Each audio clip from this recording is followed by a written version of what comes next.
Fala pessoal, tudo na paz com vocês? Sejam muito bem-vindos a este canal. Hoje o assunto é um pouco diferente, não está ligado diretamente às projeções astrais, mas não poderia deixar de dar a minha opinião referente ao caso que está agora sendo bastante falado na mídia sobre o caso de João de Deus e os assédios sexuais e dar uma analisada aí nessa questão que se repete muito entre aí os gurus da espiritualidade. Depois da vinheta, vamos lá então.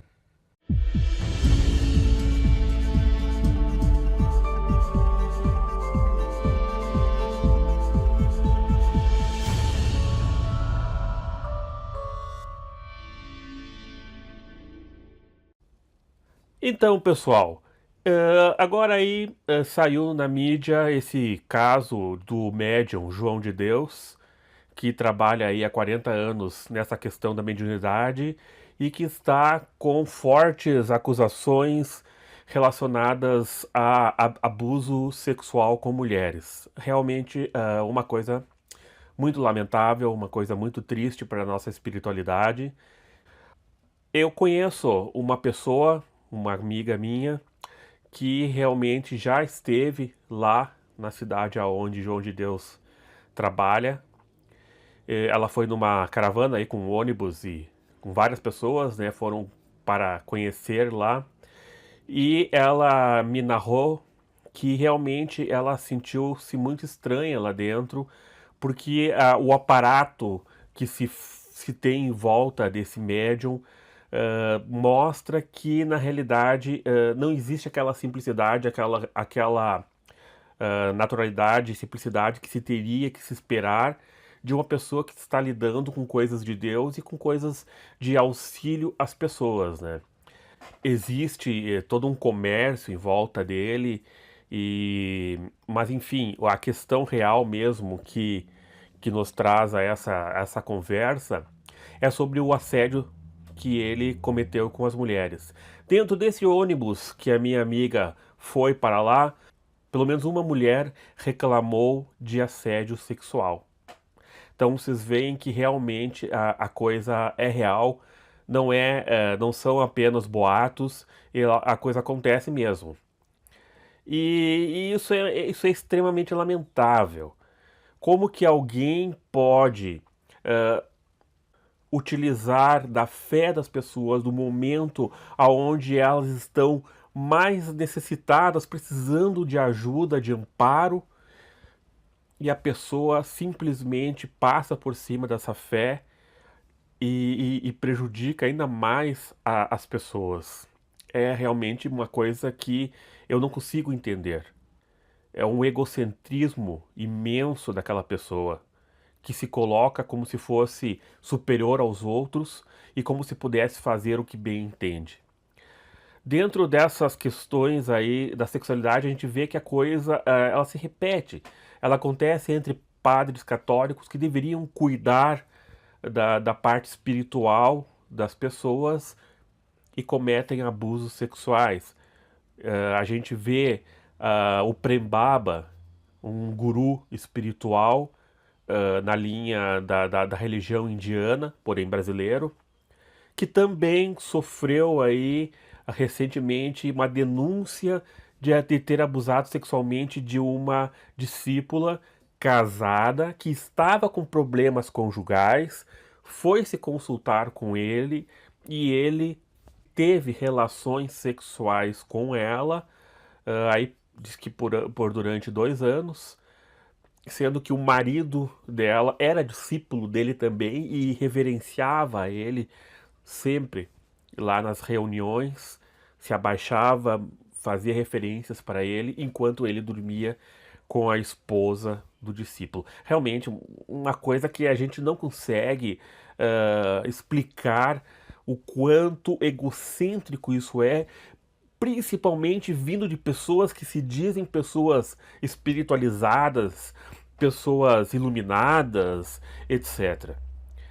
Isso causa uma certa revolta, isso causa indignação e isso traz desconfiança para todos aqueles que trabalho dentro da espiritualidade, que é, né, acaba sendo generalizado e que é realmente triste, né?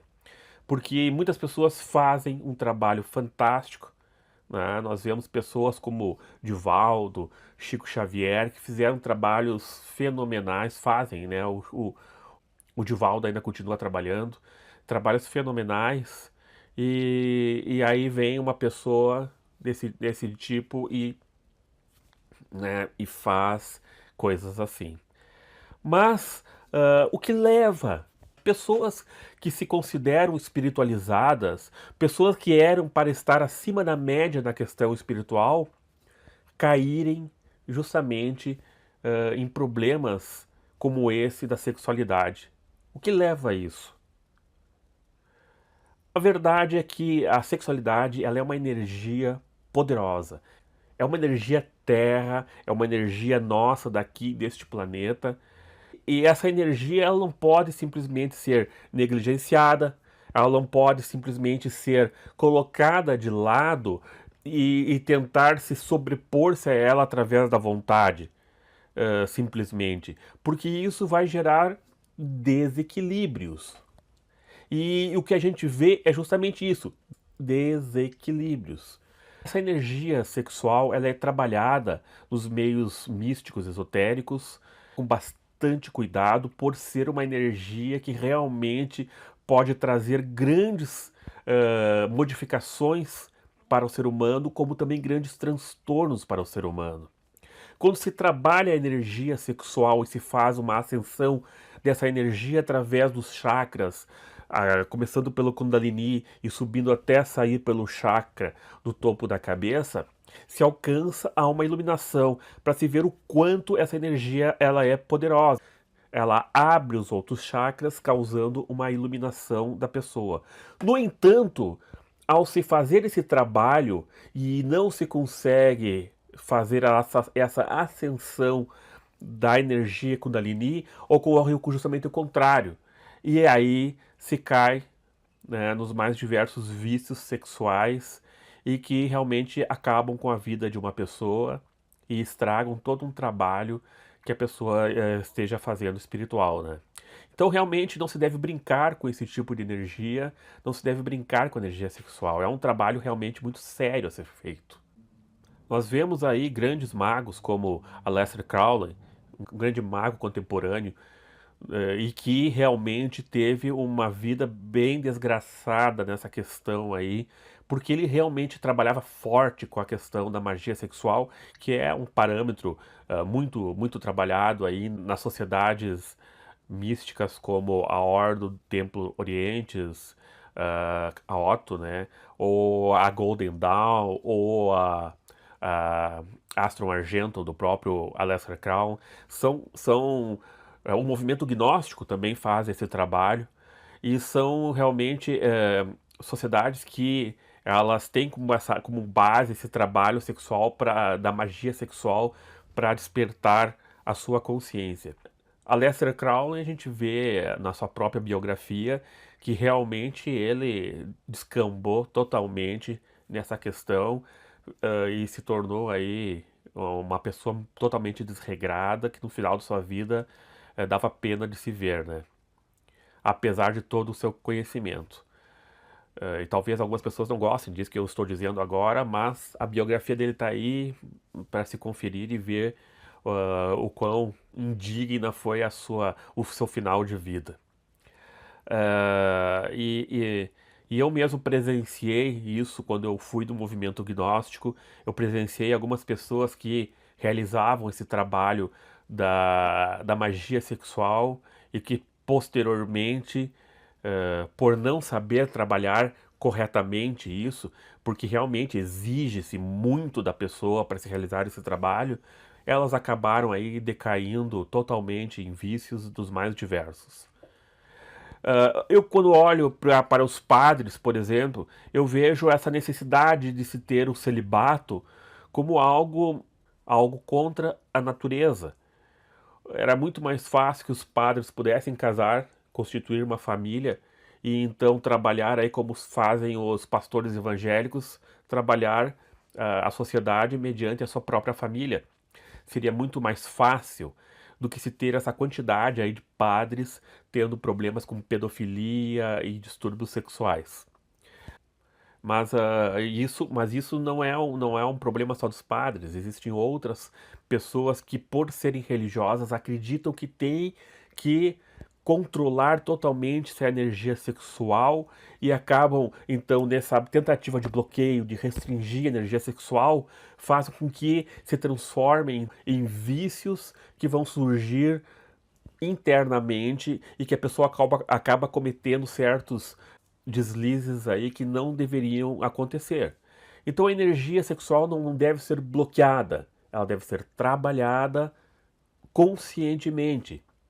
O professor Valdo Vieira, por exemplo, fez uma abordagem muito interessante nesse aspecto e bastante lúcida, onde ele falava que devia ter então uma parceira sexual e com essa parceira então se ter aí várias vezes sexo durante a semana, para então que não se tivesse essa questão sexual aflorada e nem que se tivesse aí formas pensamentos ou ficasse se imaginando coisas e criando formas pensamentos que pudessem então prejudicar nessa questão sexual.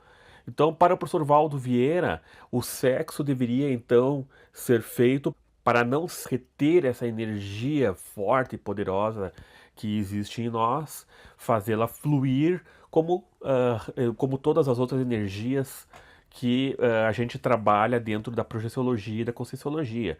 Deve-se ter em conta que a energia sexual ela não é boa nem má, ela é uma energia. E como uma energia, ela deve ser trabalhada. Para o caso de pessoas, por exemplo, que não têm parceiro sexual, o Valdo Vieira ele não menosprezava a questão, por exemplo, da masturbação, desde que não se utilizasse isso utilizando formas, pensamentos e criando formas, pensamentos. A verdade é que a energia sexual ela é tão poderosa que ela cria à nossa volta uma energia um tanto mais física, mais densa, mais terra, e essa energia ela acaba se transformando aí numa energia que vai ser utilizada por assediadores que vão se chegar a nós, inculcando ideias às vezes na cabeça da gente, o que eu acredito que possa estar acontecendo com essas pessoas, com esses gurus da espiritualidade que se seguram sexualmente e aí acabam atraindo determinados assédios para si que começam ali colocar coisas na cabeça deles. E eles, como grandes gurus, às vezes não querem admitir que estão sendo obsediados e acabam aí decaindo nessa questão. Então, para tudo na vida tem que se ter um equilíbrio. E Buda já dizia isso, né? O caminho do meio, o equilíbrio nas coisas. E não é diferente com essa questão da energia sexual. Além disso, pessoal, é importante que a gente tenha consciência que não devemos idolatrar pessoas. Nós devemos estudar, ter senso crítico e fazer as nossas experiências, meditar, fazer a projeção astral, que é um caminho direto para a espiritualidade, onde não necessita de gurus, de intermediadores para o conhecimento. Vamos ter a nossa consciência desperta. Isso é o mais importante, pessoal. Claro que a gente vê aí, né, no caso de pessoas que estão doentes e elas se agarram a qualquer coisa. E é triste ver, então, que certas pessoas se aproveitam desse momento, não é mesmo? Mas o que eu queria deixar para vocês é justamente isso, pessoal. A questão sexual, ela é uma energia que deve ser trabalhada conscientemente. Isso é o que nós temos que ter em mente. Temos que ter consciência das coisas. Se nós simplesmente bloquearmos essa energia, ela vai escapulir de alguma forma, tá?